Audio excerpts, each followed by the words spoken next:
There is a story people tell, in slightly different forms, all over the world.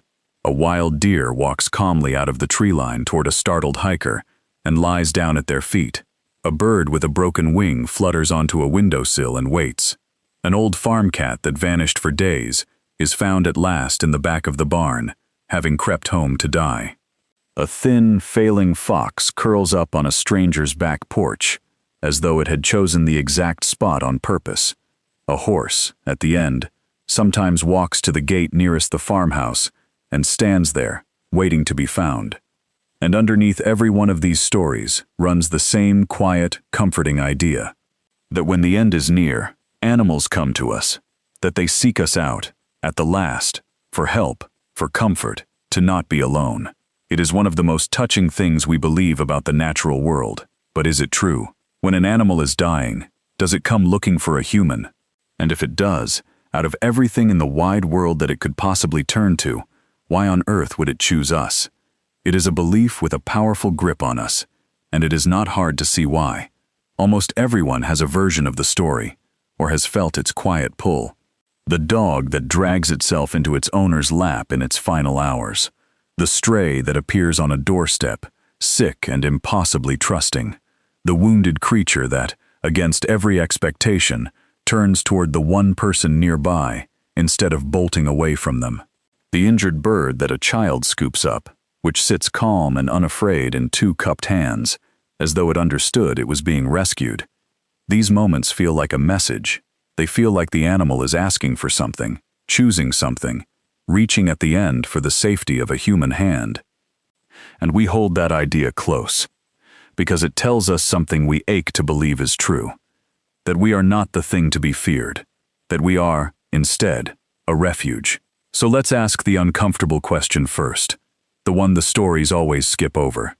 If dying animals do seek out humans, then we would expect it to be the ordinary thing, the rule rather than the rare exception. And this is where the beautiful idea runs straight into cold biology, because for the overwhelming majority of wild animals, the truth is nearly the opposite of the story. A wild animal that is sick, or injured, or dying, does not, as a rule, come looking for you. It hides. Think about the world it lives in, out in the wild, showing weakness as a death sentence. A limping deer, a struggling rabbit, a bird that cannot get airborne. These are precisely the targets that every predator is scanning for. Any animal that has survived long enough to grow old has spent its life doing one thing above all others, not looking vulnerable. And that deep instinct does not politely switch itself off when the end finally comes. If anything, it grows stronger. A dying wild animal's most powerful drive is always to find somewhere quiet and dark and hidden, to tuck itself away where nothing can reach it, and to wait. Not to walk out into the open, and not to approach the large, unpredictable creature that, for the core of its life, has meant nothing but danger. This is also why, for all the countless animals living and dying in any patch of woods, you never stumble across a body. It is not that death is rare out there. It is everywhere, and it is constant. It is that dying animals are extraordinarily good at disappearing first, at finding the hollow log, the deep thicket, the abandoned burrow, the narrow crevice, and slipping out of sight before the end arrives. The forest is full of hidden graves that you will never see, which leaves us with a real puzzle. If the deepest instinct is to hide, then why do these stories exist? Why does it sometimes, genuinely, happen? An animal moving toward a person instead of away from them. The answer, it turns out, is not one thing. It is several different things, and none of them are the fairy tale we started with. But some of them, in their own quiet way, are more moving than the fairy tale. The people who understand this best are wildlife rehabilitators, the ones who spend their lives with sick and injured creatures. Ask any of them, and they will tell you nearly the same thing. The wild animals that end up in their care are never there by choice. They were found collapsed, or cornered, or too weak to run, and carried in by someone who found them. The animal did not go looking for help. It had only reached the point where it could no longer refuse it. What we love to read as surrender is rarely a decision. The first and simplest answer is the one hiding in plain sight inside most of these stories. The animal already knew us. When people describe a dying animal coming to a human, what they are describing, often, is a pet, a dog, a cat, a horse, an animal that has spent the upper of its life living right alongside people. And for that animal, a human is not a stranger, and a human is not a predator. A human is its family, its safety, the warm center of its world. We have to remember what a dog or a cat is to begin with. Across many thousands of years of living beside us, these animals have been shaped, in body and in mind, to bond with human beings the way they would once have bonded with their own kind. To a dog, you are not some separate species it tolerates. You are its group. You are its protector, and the source of its food and its warmth and its comfort, since the day that it was born. So when that animal is frightened or in pain or failing, and it drags itself the last few feet to your side, it is not doing anything mysterious. It is doing the one thing that any social creature does in its worst moment. It is going to the one it trusts the most. It is going home. And these animals do not just tolerate us, they read us, with a fluency no other creature can match. A dog can follow the point of your finger, track the direction of your gaze, and scan your face for reassurance in a way that not our closest primate cousins can. Over the long millennia spent at our side, dogs became fluent in human beings. They watch our faces for clues about whether the world is safe. So at the frightening end of a life, turning toward a familiar human face is, for a dog, the most natural gesture in the world. And that bond is not a sentimental exaggeration. It runs deeper than most people realize. Studies have found that when a dog and its owner look into each other's eyes, both of them get a rise in oxytocin, the same bonding chemical that flows between a mother and her newborn baby. We did not just tame these animals, we slipped them into the ancient machinery of family, and they slipped us into theirs. So the dog that seeks your face at the end is reaching for something every bit as real as a frightened child reaching for a parent in the dark. Cats complicate this picture in a telling way. A house cat, though it loves its people, often keeps the ancient wiring of a small solitary hunter. And a sick cat will frequently do the exact opposite of the dog. It will hide, slipping away into a closet, or under a bed, or into the quietest corner it can find. This is precisely where that old folk belief, that cats wander off alone to die, comes from. They are not leaving in order to find some peaceful spot to pass away. They are doing what a small, vulnerable predator has always done when its strength fails. They are getting themselves out of sight. The second reason is a harder one, and a sadder one. Sometimes an animal approaches a human not because it trusts us, but because it has run out of the ability to be afraid. Fear is expensive. Keeping your distance, staying alert, fleeing from every threat, all of that costs a great deal of energy, and a body that is starving, or utterly exhausted, or badly dehydrated, or gravely ill, may just not have that energy left to spend. An animal at the end can slip into a state where the machinery of fear stops running. It is not calmly and bravely choosing to come closer to you. It is too far gone to keep itself away. You can sometimes see this in the eyes of such an animal, a strange, flat calm that people often mistake for peace or for trust. It is usually neither of those things.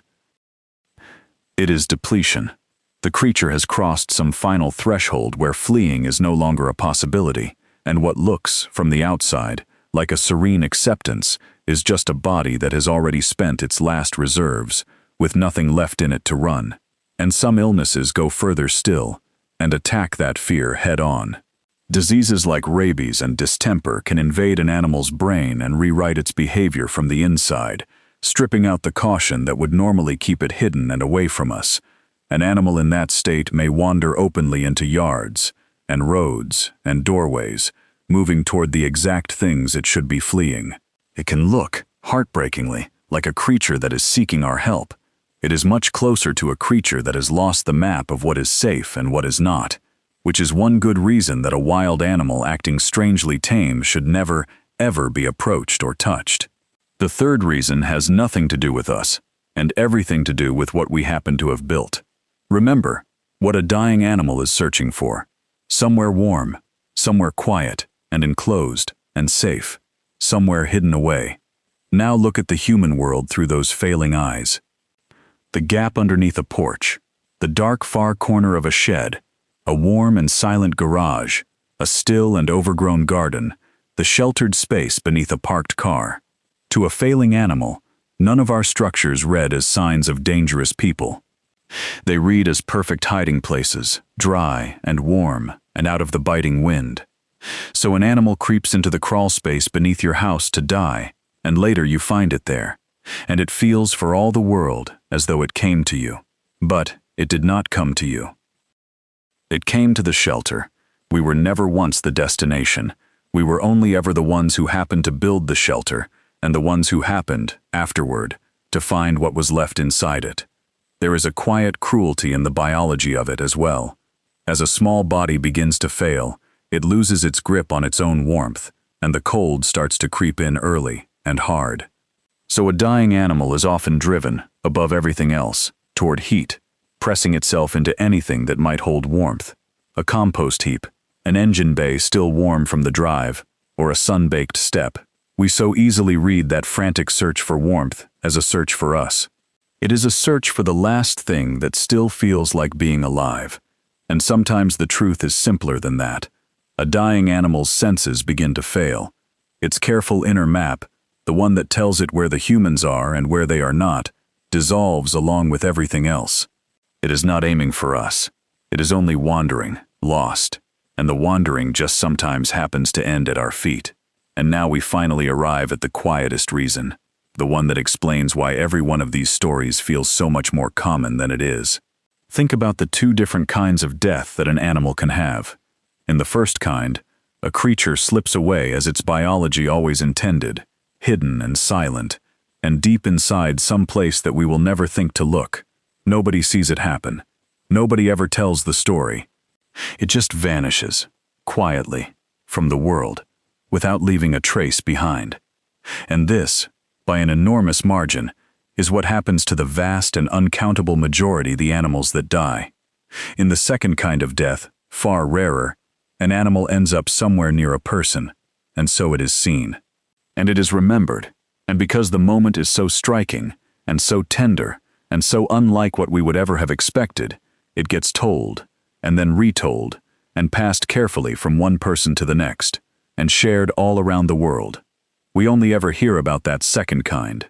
The countless millions upon millions of hidden deaths leave no story behind them, and so they leave no mark whatsoever on us.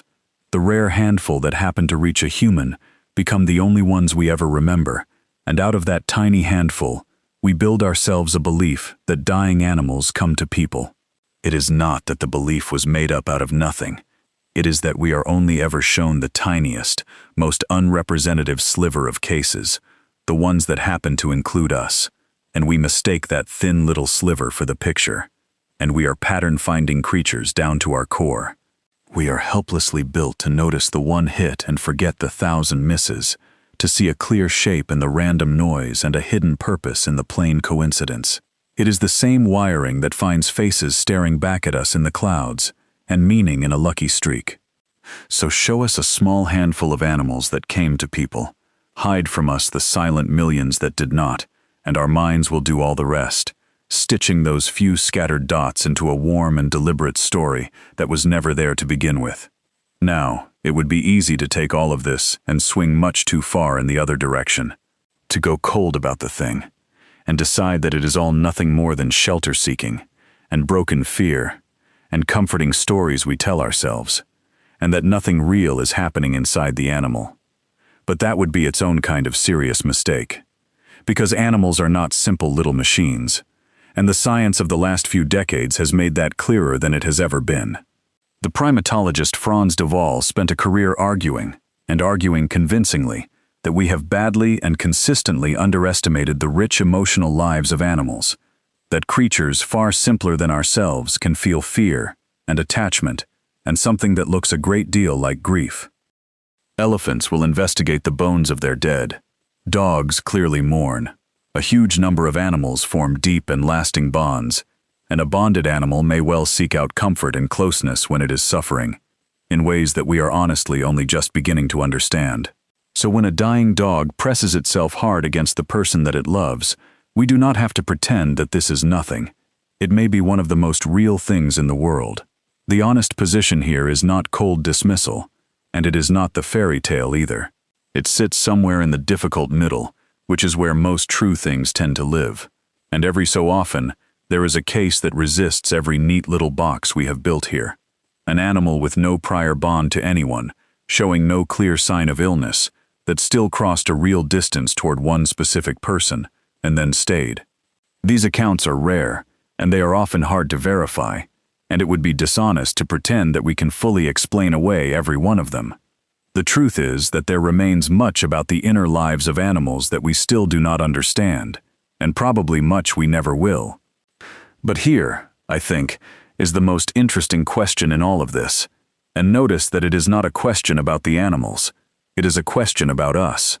Because look at how badly, how deeply, we want this particular story to be true. Notice the specific ache that we feel at the mere idea of a frightened creature choosing a human hand at the end of everything. That longing is not about the deer, or the bird, or the fox. It is about what we are. We are a species that was built, from deep down, to care for the dying. Long, long before any recorded history, our distant ancestors were already tending to their sick and their wounded. We dig up ancient human skeletons that healed from injuries so terrible, so disabling, that the person could only have survived them because others around them chose to feed them, and to shelter them, and to refuse, month after month, to leave them behind. Caring for the vulnerable is not some soft modern nicety that we recently invented. It is written directly into the thing that made us human in the first place. Picture what that would have required. A person too badly injured to hunt, or to gather, or perhaps to walk on their own, kept alive not for days but for years, which means that someone carried food to them, and kept them warm, and cleaned their wounds, long after any cold calculation of survival would have written them off. That impulse, to pour real and costly effort into a life that can no longer repay it, is one of the oldest signatures of our kind. It is, in a genuine sense, close to where our humanity begins. So the belief that animals come to us in order to be cared for lands squarely on something ancient and something powerful. We want, so badly, to be the safe place. We ache to be the refuge that a terrified creature runs toward, because being that refuge is one of the oldest and deepest and best parts of who we are. The story was never a claim about the behavior of animals. It is a mirror, and the thing it shows us is our own compassion, looking steadily back, and there is nothing foolish, or childish, or naive about seeing ourselves reflected in an animal this way. For the span of human history, reading intention and feeling into the creatures all around us was not some silly error. It was a genuine survival skill, the same sensitivity that let us track our prey, avoid our predators, and live in close tune with a living world.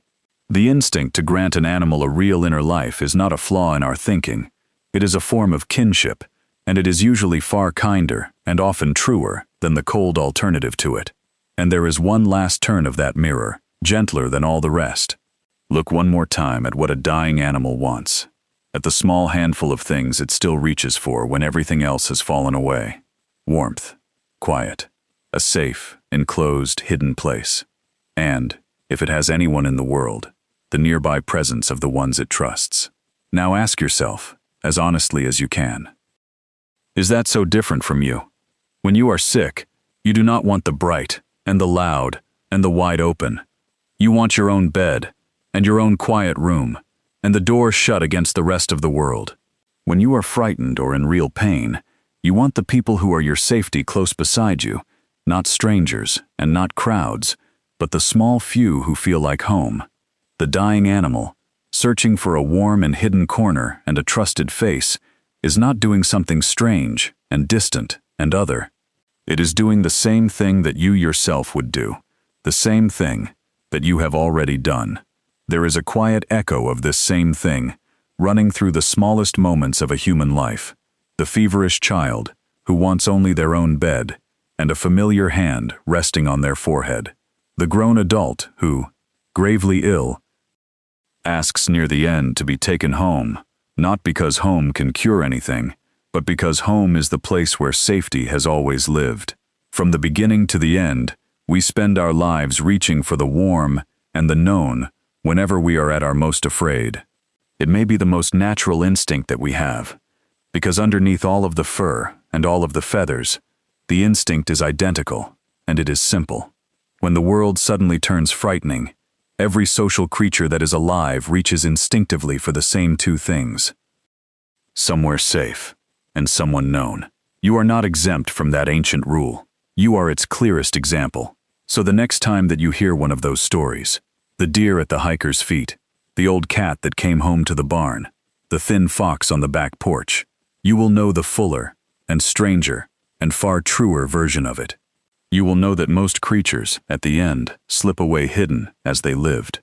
You will know that some of them are too far gone inside their own fear to keep their distance any longer. And you will know that a few of them, the ones who did know a human, who spent a life slowly learning that one particular person meant safety, do come, in their final hours, to the only refuge they ever trusted. But you will also know that the real reason the story moves you so deeply was never about the animal. It was about the recognition. It was the quiet part of you that understood, instantly, and without ever needing to be told, why any frightened creature would want, at the end of things, not to be alone. Because so would you.